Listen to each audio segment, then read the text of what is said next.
Nandakumar sir, நம்ம உங்ககிட்டே தொடங்கிடலாம். நடுவில் இருக்கீங்க, முதல்ல உங்ககிட்டே வந்துடுறேன். ஐயா, நாம் அறம் சார்ந்த அரசியல், நாங்கள் தூய சக்தி, இப்படி பலதெல்லாம் சொன்னாங்க தாவேகா தேர்தலுக்கு முன்னதாக.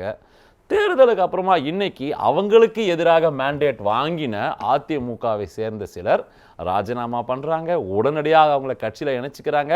இன்னைக்கு பேசப்படக்கூடிய விஷயம் இதுதானா அந்த அறம் சார்ந்த அரசியல், இதுதானா தூய அரசியல்? கேட்டால் அரசியலில் நடக்காததா, திரும்பிப்பார் தமிழ்நாட்டில் எவ்வளவு நடந்திருக்குன்னா சொல்லலாம். நாங்கள் மாறுபட்டவர்கள், இருவருக்கும் வேறானவர்கள் சொன்ன தாவேக்கா இதை செய்யலாமான்ற கேள்வி முதல்ல எழுதல. பரத், இதுல அறமும் தூய சக்தியும் எங்க இருந்து வருதுன்னு எனக்கு புரியல. எந்த கான்டெக்ட்ல அதை இங்க கொண்டு வராங்கன்னு புரியல. இப்ப அதிமுகவினுடைய எம்எல்ஏக்கள் இன்னைக்கு தாவேக்கால சேர்ந்திருந்தாங்கன்னா, இல்ல அவங்களுக்கு ஏதாவது அமைச்சர் பதவி கொடுக்கப்பட்டிருந்துச்சுன்னா, எப்படி நீங்க அதிமுகவினுடைய எம்எல்ஏவை உங்க ஃபேக்ஷன்ல எடுத்துட்டு மந்திரி பதவி கொடுக்குறீங்கன்னு நம்ம கேட்கலாம். இன்னைக்கு எந்த ஒரு எம்எல்ஏக்கும் அவர்களுடைய பதவியை ராஜினாமா செய்யறதுக்கு உரிமை இருக்கா இல்லையா? அவங்க பதவியை ராஜினாமா செய்யறாங்க. ராஜினாமா செஞ்சதுக்கு அப்புறம் உங்களுக்கும் எனக்கும் எப்படி தனிப்பட்ட ஒரு மனிதனாக அரசியல் சாசனம் கொடுத்திருக்கக்கூடிய உரிமை, நீங்க எந்த கட்சிக்கு வேணாலும், நீங்க எந்த அசோசியேஷன் வேணாலும் ஃபார்ம் பண்ணலாம், எந்த கட்சிக்கு வேணாலும் நீங்க வாக்களிக்கலாம், மெம்பர் ஆகலாம். அந்த உரிமை தான் இன்னைக்கு அந்த எம்எல்ஏக்களா இருந்து ராஜினாமா செய்ததுக்கு அப்புறம் அவர்களுக்கு கிடைக்கக்கூடிய அந்த உரிமை. இது ராஜினாமா செய்யாம போயிருந்தாங்கன்னா கட்டாயமா நானே விமர்சிப்பேன். இப்ப ராஜினாமா பண்ணும்போது அதிமுகவில இருந்து அவங்க அந்த சின்னத்தை பயன்படுத்தி, கட்சியை பயன்படுத்தி, அந்த பொதுச் செயலாளருடைய பிரச்சாரத்தை பயன்படுத்தி அவங்க அந்த எம்எல்ஏ சீட்டை ஜெயிச்சது. அப்ப அது அதிமுகவுக்கு சொந்தமானது. இப்போ அந்த பதவியை நீங்க ராஜினாமா பண்ணிட்டு நீங்க எந்த விதமான பதவியும் பொறுப்பும் அதிமுக இருந்து எடுக்காம தனி மனிதனா நீங்க இங்க ஒரு கட்சியில சேரும் போது எந்த வகையில இந்த இடத்துல அறம் சார்ந்த கேள்விகள் வருது, எந்த சக்தியில தூய சக்திங்கிற கேள்வி வருது? கரெக்டான இடத்த நீங்க தொடறீங்க. ஆனா இந்த இடத்துல ரிசைன் பண்ண அந்த மூவர் நான்காவது ஒருவரும் பண்ணியிருக்காரு. இங்க பிரச்சனையே என்ன அப்படின்னா, நேரடியா வந்தாங்க, ரைட்டுப்பா எங்களுக்கு இல்லை தனிப்பட்ட விருப்பம், நாங்க இங்க போறோம்னு சொல்லியிருந்தா அது வேற. Pending disqualification. ஏன்னா இவர்கள் ராஜினாமா செய்வதற்கு முன்னதாகவே எடப்பாடி என்ன பண்றாரு, he has given a notice to speaker, they are under pending disqualification அப்படின்னும் பொழுது வெயிட் பண்ணியிருக்கலாம், பொறுத்து இருக்கலாம். இப்படி சட்ட வல்லுநர்கள் சொல்றாங்க. அவசர கதியில ராஜினாமா பெறப்பட்டது, ஒற்றுக்கொள்ளப்பட்டது அப்படின்னும் பொழுதுதான் இது குதிரை பேரம், இது அறத்திற்கு எதிரானது, இது தூய அரசியலுக்கு எதிரானதுன்னு நான் சொல்லல, எடப்பாடி அவர்களும் ஸ்டாலின் அவர்களும் சேர்ந்தே சொல்றாங்க. இல்ல, அவங்க எதிர்கட்சியா இருக்கிறனால அவங்க அப்படிதானே பரத் சொல்லுவாங்க. இப்ப நம்ம சட்டம் என்ன சொல்லுதுன்னு தான் பார்க்கணும். இப்ப மணிப்பூர் சம்பந்தப்பட்ட அந்த ஸ்பீக்கர் சம்பந்தப்பட்ட ஒரு தீர்ப்பு 2020 சுப்ரீம் கோர்ட்ல இருந்து வழங்கப்படுது. அதுல அவங்க சொல்றது இந்த மாதிரி டிஸ்குவாலிஃபிகேஷனுக்கு அரசியல் சாசனம் எந்த இடத்திலும் தெளிவான கால நிர்ணயத்தை நிர்ணயிக்கலனா கூட நீங்க அட்லீஸ்ட் ஒரு சாதாரண சர்க்கம்ஸ்டன்சஸ்ல 90 நாளுக்குள்ளார நீங்க எதை நடவடிக்கை எடுக்கணும்னு ஒரு டைம் லைன் பிக்ஸ் பண்றாங்க. எப்படி சுப்ரீம் கோர்ட் ஆளுநருக்கும் பிரசிடென்ட்டுக்கும் ஒரு டைம் லைன் பிக்ஸ் பண்ணாங்களோ அந்த மாதிரி 2020 சுப்ரீம் கோர்ட்ல இந்த டைம் லைன் பிக்ஸ் படுது. எவ்வளவு நாள்? 90 நாள். அதுல ஒரு கேவியாட் என்ன கொடுக்குறாங்கன்னா, எக்ஸப்ட் எக்ஸ்ட்ராடினரி சர்க்கம்ஸ்டன்சஸ்.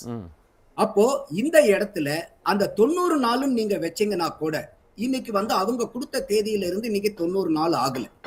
அதே சமயம் ஸ்பீக்கருக்கு இருக்கக்கூடிய அதிகாரம், அதே சுப்ரீம் கோர்ட் என்ன சொல்லுதுன்னா, ஸ்பீக்கர் ஒரு அமைச்சர் எம்எல்ஏ ராஜினாமா பண்றாருன்னா அவரு கவனிக்க வேண்டியது அவரு வாலண்டியரா ராஜினாமா பண்றாரா இல்ல ஏதாவது அழுத்தத்தின் காரணமாக ராஜினாமா பண்றாரா அப்படிங்கறத நீங்க பார்க்கணும் அப்படின்றாங்க. அப்போ இந்த டிஃபெக்ஷன் ஆன்டி டிஃபெக்ஷன் பெண்டிங்கா இருந்தா கூட, ஸ்பீக்கர்னுடைய பார்வையில பெண்டிங்கா இருந்தா கூட அந்த எம்எல்ஏக்களுடைய ராஜினாமாவை அக்செப்ட் பண்ணக்கூடிய உரிமையும் அதிகாரமும் இதே அரசியல் சாசனம் ஸ்பீக்கருக்கு வழங்கப்பட்டிருக்குது. அப்படி இருக்கும்போது இன்னைக்கு கூட பாத்தீங்கன்னா இந்த 4வது அந்த எம்எல்ஏ போகும்போது ஃபர்ஸ்ட் அந்த டைப் ரிட்டன் ராஜினாமா கடிதத்தை கொண்டு வராரு. அதை அவரு ஏற்க மறுக்கிறாரு. இல்ல, டைப் ரிட்டன் லெட்டரை நான் எடுத்துக்க மாட்டேன், நீங்க ஹேண்ட் ரிட்டனா எழுதி நீங்க சைன் பண்ணனா தான் ஒத்துக்குவேன்னு சொல்லிட்டு அதுக்கப்புறம் ஹேண்ட் ரிட்டன்ல வாங்கினதுக்கு அப்புறம் தான் அந்த அவருடைய ராஜினாமா ஏற்றுக்கொள்ளப்படுது. அப்போ இன்னைக்கு இந்த அதிகாரம் ஆளுநர் ஸ்பீக்கருடைய உரிமைக்கு உட்பட்டது, அவருடைய பவருக்கு உட்பட்டது. இப்ப ஸ்பீக்கர் வந்து ஒரு நடவடிக்கை எடுக்கிறாருன்னா அந்த நடவடிக்கையை வந்து நீங்க ஜுடிஷியல் ரிவ்யூக்கு ஹைகோர்ட்டுக்கோ சுப்ரீம் கோர்ட்டுக்கோ கொண்டு போலாம். அதுல எனக்கு எந்த மாற்று கருத்தும் இல்ல. ஆனா சுப்ரீம் கோர்ட் சொல்றது எந்த இடத்திலயுமே ஸ்பீக்கருக்கு நாங்க ரீப்ளேஸ்மெண்ட், நாங்க வந்து இத சுப்ரீம் கோர்ட் வந்து ஸ்பீக்கர் எடுக்கக்கூடிய முடிவை நாங்க எடுப்போம்னு எந்த தீர்ப்புலையும் இது வரைக்கும் இல்ல. இது நீங்க சொல்லக்கூடியது சட்ட சிக்கல்கள். நம்ம இங்கே அறம் சார்ந்துன்னு ஒரு விஷயமும் சொல்றாங்க. என்ன சொல்றாங்கன்னா, சில விமர்சகர்கள் சொல்லக்கூடிய விஷயம் என்னன்னா, ஐயா ரிசைன் பண்ணது ரெபல் ஏடிஎம்கே எம்எல்ஏஸ், வாக்கெடுப்புக்கு முன்னாடி ட்ரஸ்ட் ஓட்டுக்கு முதல் நாள் அவர்களை சென்று முதல்வர் பார்க்கிறார். அவர் யாருன்னா தாவேகாவின் தலைவர். அப்போ இன்னைக்கு அந்த ரெபல் எம்எல்ஏஸ்ல இருந்து 3-4 பேர் ரிசைன் பண்றாங்க அப்படின்னா இது எந்த விதத்தில் அறமானதுன்ற கேள்வியும் உள்ள வருது. இது ஒரு அன்டியூ இன்ஃப்ளூயன்ஸ் அந்த ஸ்பீக்கர்ன்ற பேச்சும் எடுப்படுது இல்லையா? இப்ப அதே அதிமுக தரப்புல இருந்து இந்த ஃபேக்ஷன் சைட்ல இருந்து 5 எம்எல்ஏக்கள் இன்னைக்கு எடப்பாடியார் அவர்கள் பக்கம் போய் சேர்ந்திருக்காங்க. இப்போ அந்த 5 எம்எல்ஏக்களை பதவி நீக்க கூடாதுன்னு இப்ப கடிதம் கொடுக்கறாங்க. அப்போ இதெல்லாம் தான் வந்து சபாநாயகருக்கு முன்னாடி இருக்கக்கூடிய சட்ட சிக்கல்கள். சில பேர் என்ன கேள்வி எழுப்புறாங்கன்னா, ராஜினாமாவை மட்டும் உடனே ஏத்துக்கிறீங்களே, இதை வந்து ஏன் பரிசீலிக்க மாட்டேங்கிறீங்க, யாரு வந்து அதிகாரப்பூர்வமான லெஜிஸ்லேட்டிவ் விப்புங்கிறத ஏன் கன்சிடர் பண்ண மாட்டீங்கன்னு கேக்குறாங்க. இப்ப வந்து இந்த சட்ட சிக்கல் புரியுதா உங்களுக்கு? இப்ப எடப்பாடியார் தரப்புல இருந்தே வந்து அந்த 5 எம்எல்ஏக்கள் வந்து மன்னிப்பு கடிதம் கொடுத்துட்டாங்க, அதனால அவங்களை நீக்காதுன்றாங்க. நாளைக்கு இன்னும் 4 எம்எல்ஏக்கள் வந்தா திருப்பி அதுக்கு கொடுப்பாங்களா? அப்ப சபாநாயகர் வந்து இவங்க சொல்றதுக்கெல்லாம் வந்து அவர் எடுக்க முடியாது. அதனாலதான் அவங்க காலம் எடுத்துக்கிறாங்க. சுப்ரீம் கோர்ட் கூட அந்த நான் சொன்ன தீர்ப்புல என்ன சொல்றாங்கன்னா 90 நாள் வந்து அவங்களுக்கு நேரம் கொடுக்கறாங்க. சாமானிய சூழ்நிலையில எக்ஸ்ட்ராடினரி சர்க்கம்ஸ்டன்சஸ் ஆர்னா again it is a prerogative of speaker. அப்போ ஒரு ஆன்டி டிஃபெக்ஷன் பெண்டிங் இருக்கும்போது சபாநாயகரை ராஜினாமாவை அக்செப்ட் பண்ணலாம்னா தாராளமா அக்செப்ட் பண்ணலாம். அதுக்கு சபாநாயகருக்கு உரிமை இருக்கு. இதை நீங்க ஜுடிஷியல் ரிவ்யூக்கு ஒரு கட்சிகள் கொண்டு போலாமா? தாராளமா நீங்க கோர்ட்டுக்கு கொண்டு போலாம். அதுலயும் எந்த தடையும் இல்லை. ஆனா சுப்ரீம் கோர்ட் எந்த இடத்திலையுமே சபாநாயகருடைய வேலையை சுப்ரீம் கோர்ட் செய்யாது. சபாநாயகர் எடுக்கக்கூடிய முடிவை நீங்க சேலஞ்ச் பண்ணலாம் கோர்ட்ல. ஆனா அந்த கோர்ட் சபாநாயகருடைய டெசிஷனை எடுக்க முடியாது. அதனாலதான் ஜேசிடி பிரபாகர் அவர்கள் திருப்பி திருப்பி சொல்றாரு, நான் என்னுடைய சட்ட திட்டத்துக்கு உட்பட்டு நான் நடவடிக்கை எடுக்கிறேன்னு அவர் திருப்பி திருப்பி பல தடவை வந்து அதை அழுத்தமா பதிவு பண்றாரு. முன்னாள் சட்டசபையினுடைய ஸ்பீக்கர் திரு அப்பாவு அவர்கள் என்ன சொல்றாருன்னா, சார் கொஞ்சம் காலம் பொறுத்திருந்திருக்கலாம் இந்த ரெசிக்னேஷனுக்கு. ரைட், நீங்க ரெசிக்னேஷன் கொடுக்குறீங்க, நாங்கள் அதை கையில் வாங்கியிருக்கோம், பெண்டிங் டிஸ்குவாலிஃபிகேஷன் நான் மெதுவாக எடுக்கிறேன். ஏன்னா காலையில் கொடுக்கப்படுகிறது, அரை மணி நேரத்தில் அக்செப்ட் பண்ணப்படுகிறது. இன்னைக்கு ஈசி கிட்ட நோட்டிஃபை பண்றாங்க 3 சீட்டு வேக்கண்ட்டு அப்படின்னு. ஸோ இந்த துரிதம் தான் நமக்கு சில ஐயப்பாடுகளை ஏற்படுத்துகிறது அப்படின்றார். இல்ல இதுல கூட இன்னைக்கு காலையில இன்பதுரை அவர்கள் அட்வொகேட்டா இருக்கிறவர், ராஜ்யசபா எம்பியா இருக்கிறவர், அவர் என்ன சொல்றாருன்னாக்கா, நீங்க வந்து நோட்டிபிகேஷன் போடுறதுதான் வந்து எம்எல்ஏ சீட்டு காலியானது அர்த்தம், சபாநாயகர் சொல்றது இல்லைங்கிறத. கான்ஸ்டிடியூஷன் என்ன எப்படி வந்து இவர் இந்த அளவுக்கு வந்து அப்பட்டமா பேசுறாருன்னு தெரியல. நோட்டிபிகேஷன், கெஜெட் நோட்டிபிகேஷன்ங்கிறது it is an announcement, not a decision. Decision யார் எடுப்பாங்கன்னா சபாநாயகர் முடிவை எடுப்பாரு. அந்த முடிவை எடுத்து நீங்க இன்னைக்கே கூட கெஜெட்ல போடலாம், 4 நாள் தள்ளி கூட போடலாம். அது வந்து அனௌன்ஸ்மெண்ட். அப்ப சட்டம் என்ன சொல்லுதுன்னா, அரசியல் சாசனம் என்ன சொல்லுதுன்னா, ஸ்பீக்கர் இது வந்து பாத்தீங்கன்னாக்கா ஆர்டிகிளே இருக்கு. அது என்ன சொல்றாங்கன்னா, ஆர்டிகிள் நம்பர் 133B, எப்ப வந்து சபாநாயகர் அவர்கள் வந்து இந்த ராஜினாமாவை ஏற்றுக்கொள்ளப்பட்டதுன்னு சொல்றாரோ அப்பயே அந்த எம்எல்ஏ பதவி நீக்கத்துக்கு உள்ளாக்கப்படுறாரு, அவருடைய பதவியை இழக்கிறாரு. கெசட் நோட்டிபிகேஷனுக்கும் சபாநாயகர் கொடுக்கறதுக்கும் சபாநாயகர் தேர்ந்தெடுத்த அந்த முடிவு தான் அந்த எஃபெக்டிவ் டேட். கெசட்ல வர்றது கிடையாது. as I said, gazette is just a notification. அடுத்தது இன்னைக்கு நீங்க திமுகவையும் அப்பாவு அவர்களையும் நீங்க சொன்னனால ஒரு வரலாற்று பதிவையும் நம்ம இங்க பதிவு செய்ய வேண்டியதா இருக்கு. உதாரணத்துக்கு 2006ல திமுக மைனாரிட்டி அரசாங்கம் அமைச்சாங்க. அம்மையார் ஜெயலலிதா அவர்கள் கூட வாய் வலிக்கு அவங்க சொல்லிக்கிட்டே இருந்தாங்க மைனாரிட்டி திமுக, மைனாரிட்டி திமுகன்னு.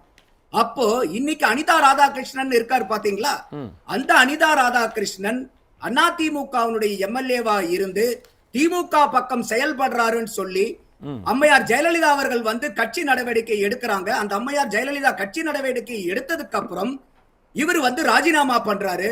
ராஜினாமா பண்ணிட்டு நேரா எங்க போறாரு, திமுகக்கு போறாரு. டிசம்பர் மாசம் வந்த பை எலெக்ஷன்ல திமுகவுடைய சின்னத்திலேயே நின்று பை எலெக்ஷனை ஜெயிக்கிறாரு. இது ஒரு உதாரணம். இரண்டாவது உதாரணம் கம்பம் ராமகிருஷ்ணன் அவர்கள் மதிமுக எம்எல்ஏவா இருந்தார் அதே 2006ல. அவருக்கு வந்து பாத்தீங்கன்னாக்கா தலைமைகோட ஏற்பட்ட சில பிரச்சனைகள்ல அவரு மார்ச் 2006ல வந்து ராஜினாமா பண்றாரு. பண்ணனதுக்கு அப்புறம் அவர் எங்க போறாரு?